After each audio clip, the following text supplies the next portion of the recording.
folks keeping the barbarians from the gate. I got into the labor movement not because I wanted to negotiate wages. I got into the labor movement because I saw it as a vehicle to do massive social change to improve the lots of people. Let's take these son of a out and give America back to America where we belong. Thank you very much. Thank you. As far as I'm concerned, the Tea Party can go straight to hell. I am a real American. Fight for the rights of every man. I am a real American. Fight for what's right. Fight for your life.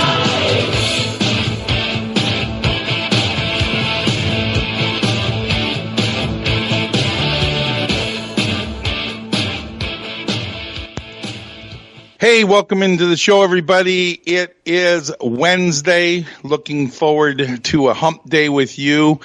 We're joined by fellow defending father candidate for Congress in the 11th Congressional District, former Congressman Kerry Bentivolio. Kerry, welcome into the show today.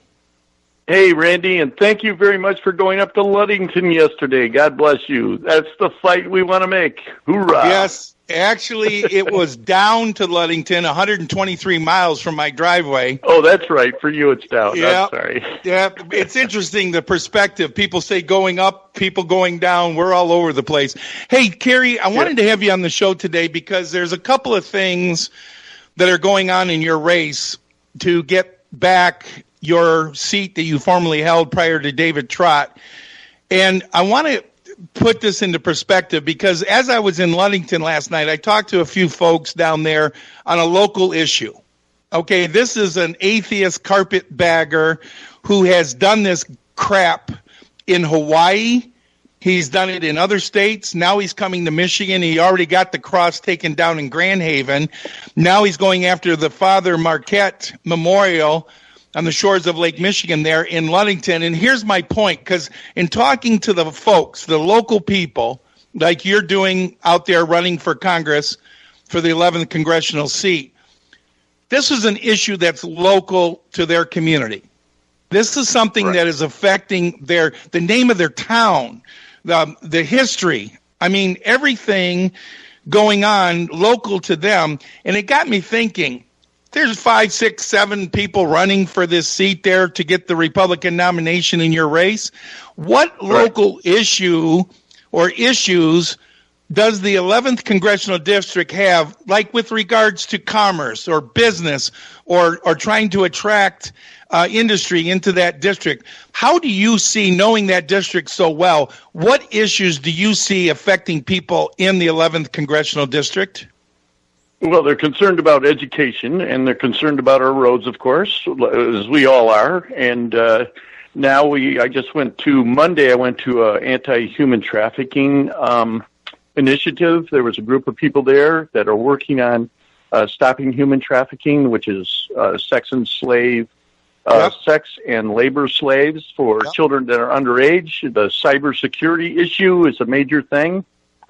Kids are being seduced on the internet, and then they become victims of human trafficking, and it seems to be an underlying issue.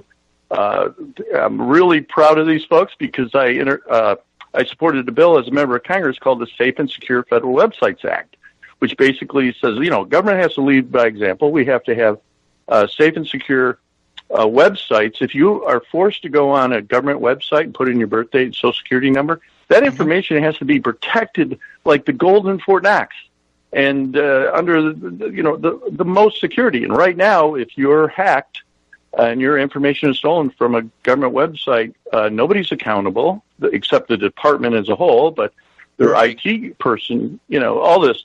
We need to make them accountable for their actions, and that's what this bill did. And also, there's a little politics involved, but and how this happened. But we made it so that the federal government has to notify you within 3 business days. And unfortunately, Harry Reid, even though it passed in the House, I had 126 co-sponsors on the bill, which is a record for a freshman congressman. Yeah. Harry Reid didn't want to take it up because he knew it would probably shut down Obamacare, the Obamacare website. Unbelievable. Yeah. Well, that's politics, but You actually got some unfinished business if elected to go back to Washington and get done. That's my job from day one. I'm still saying it today. Look at my record. You want to nitpick, fine. Go ahead and nitpick. But I got a 93% conservative rating, so you want to nitpick me on the 7%. Go right ahead, have fun. But guess what? I've been there and done that. I can hit the ground running. I'm at the cutting edge of what our conservative Republican platform is all about. I'm an abolitionist, which basically means I don't like slavery of any shape or form. Yeah. I'm there to protect our rights, not take them away. Yeah. And one of the other things I'm looking at, just to give you an example, our congressman up here in the 1st District, Lieutenant General Jack Bergman, former 3-star Lieutenant General of the Marine Corps, he has got the ear of President Trump because from a national security thing and also a commerce thing, he's pushing President Trump to build a 3rd lock up in Sault Ste. Marie, one that's wide enough to take these super freighters, because honestly, I'm not going to put anything out there for the terrorists to know about, but if that lock was ever shut down for whatever reason, Kerry, it would impact our economy, manufacturing, national security. I mean, these are things that you guys, I'm sure you'd be willing to go to Washington and support Jack on that. Yeah, he's all about that infrastructure up there in the Uper land, right? And right. I got a chance to visit the locks, and the concrete is crumbling. Yes. I was up there. My brothers and I and my son and my nephew went up fishing in northern Canada. We did one of those fly-in fishing trips, and we stopped for a couple hours at the locks. And they need some work. They really do. So I would probably be one of the first guys to jump on that as a co-sponsors. We got to find out where the money's coming from. I have a little issue with my folks. We don't like to spend money and go more into debt, so we'd have to make some cuts. And finding those cuts will be the difficult thing. But I'd jump on that in a minute. And I think President Trump would be wise to support that as well, because he has a lot of supporters here in Michigan. We all learned to love him, even though we may have supported somebody else. He's earned our respect because he's a man of action. Exactly. And one of the things I think that we're looking at too, now that we got past the tax cut bill, it looks like now they're going to be forced to give him what he wants as far as building the wall, ending this chain migration and these visa lottery. You're all supportive of that agenda as well. I know you are, but here's my question on that point. Why is it that people like David Trott, and I'll call him out on it because I can, it's my show, I can say what I want, but from here, why do we not hear anything from an outgoing congressman representing your district? Why is he not more vocal on a lot of these issues where President Trump needs help? Well, I will tell you, from my experience, first term, it's pretty difficult to stand up because you don't know who's going to cover your 6 o'clock, meaning who's going to cover your back. Yeah. And also I understand that he really doesn't like the job. He's told a few people that, and I keep hearing that from one person after another. Yeah. So I think what happened is he spent about $5 million to find out he's got a job where you actually have to be a people person. You have to be cordial and polite and respectful. You have to be a man of your word, which we try to be. And if you slip or fall and you make a mistake, be man enough or man up and say, hey, I made a mistake. I'm sorry. Right? There's nothing wrong with that as long as we learn from our mistakes. Sure. I don't understand because I know for me, I'm hopping mad and I'm not going to take it anymore. My grandkids, I got 4 wonderful, beautiful grandchildren, and they've got a lot of friends that I think are totally awesome. My job is to protect their rights and make sure that they have a safe and secure future in education, our roads, but we got to pay for that. Not them. We shouldn't be passing off this debt to our grandchildren. I'm not going to take that. There's no way I'm going to let that happen. Right. That's so unfair and selfish of us to force our children and grandchildren to pay for the debts this generation has made and the generation before us, of course. Well, that's one of the things I know that is of major concern is next President Trump is talking about a $1 trillion infrastructure bill that's going to require some Democrats to support. It is going to probably, till this economy gets booming and they start generating more money into the Treasury, we could be looking at a deficit package here. How would you, based on what you just said, how do you see this $1 trillion infrastructure package? Would you support it? Would you ask questions? How do you feel about where President Trump wants to go with regards to infrastructure? That's a great question, and I'm not going to sidestep it. We have to roll up our sleeves and get down to business. I got 100% rating for cutting government waste. There's an awful lot of waste. We need to trim the fat.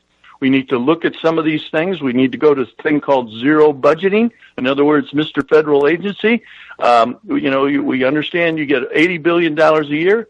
Tell us how you're going to spend it, and let's go line by line and figure out why you need this money and if we're getting a return on our investment. Now, there's a lot of federal departments with a lot of people that are basically scrambling looking for a job. They've already got their paycheck. They're in the department, right? But they have nothing to do. And so they're shuffling papers. I know that for a fact. There's important jobs that are being done, of course. We're not going to, say they're all bad. But we need to do some real cost cutting and trim the fat from the federal government. And I like the way President Trump, is heading. He reminds me of a guy who got up on stage one time, and when they asked him how he's going to defeat the enemy, he said, I'm going to grab him by the nose, kick him in the keister. I'm going to go through him like crap through a goose. And that's exactly what I want to hear from my president. Yeah. Well, what you're talking about basically is forensic accounting, line by line, of these budgets. Exactly. And you could trim a lot of fat out of there, that's for sure. Let me ask you at this point on your campaign. You have a website that I want you to put out there for folks. If you're listening, okay. You're hearing former Congressman Kerry Bentivolio running for the 11th Congressional District. Number one, what is your website if people want to go there and donate to your campaign?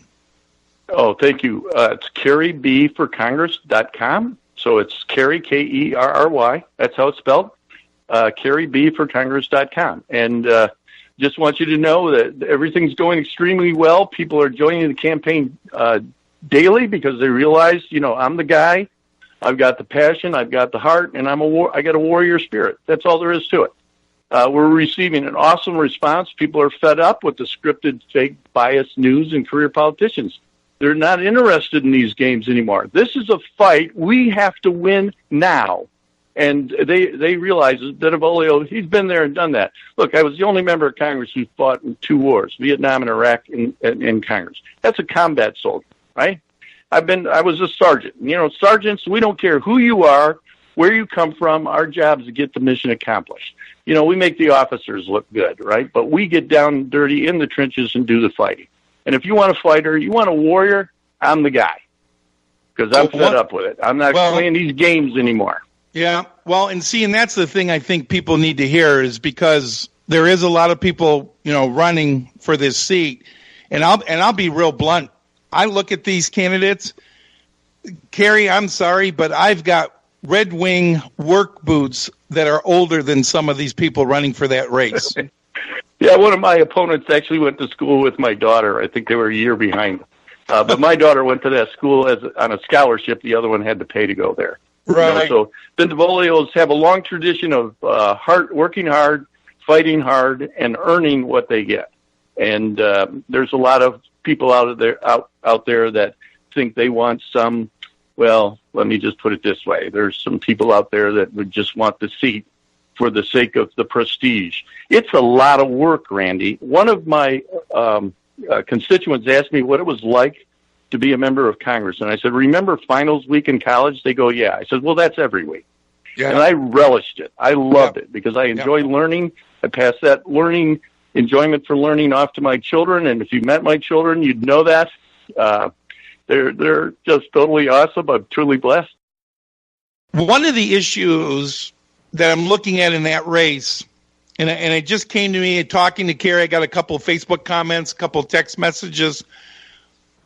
there are a lot of people running for this seat, being that it's an open race, number one. But number two, you got to look at experience. Somebody's life, what they've done, what they've accomplished, and what have they stood up for. And I'm sorry, but you've got Kerry Bentivolio has a voting record. He actually did the job for 2 years prior to David Trott beating him in the next race. He's sponsored bills. He's gotten bills passed in the House as a freshman congressman. You got to ask yourself, people, in this race, who out of all those people running really have the experience, the track record, life experience to be able to do what Kerry's already done. There are others in the race that have served in Lansing. There are some that have never been elected to office ever before. To those listening who live in the 11th Congressional District, who have currently David Trott as your congressman, what do you want in your next congressman? Have you interacted with David Trott? Are you happy with the way he's represented you in Washington, or have you never heard from the guy? I know Kerry has posted in the past when he was there in Washington, the bills that he was introducing, sponsoring, voting on, he put them on his Facebook page. He got input from the district. I'm sorry, but some of these folks I'm looking at, I don't see the life experience. I don't see the track record. I would love to see a real debate among these candidates where they get really questioned on the issues important to you folks there in the 11th Congressional District. But it's something that these candidates need to be informed about, aware of, and responding to it both at the state level and at the national level. We've got a lot of issues and a lot of things coming up, and we have to make sure that you're fully informed, engaged, educated, and then share that information with your friends, your family, your coworkers. We need strong leadership in Michigan, both at the national level and at the state level. I'm Chuck and Randy.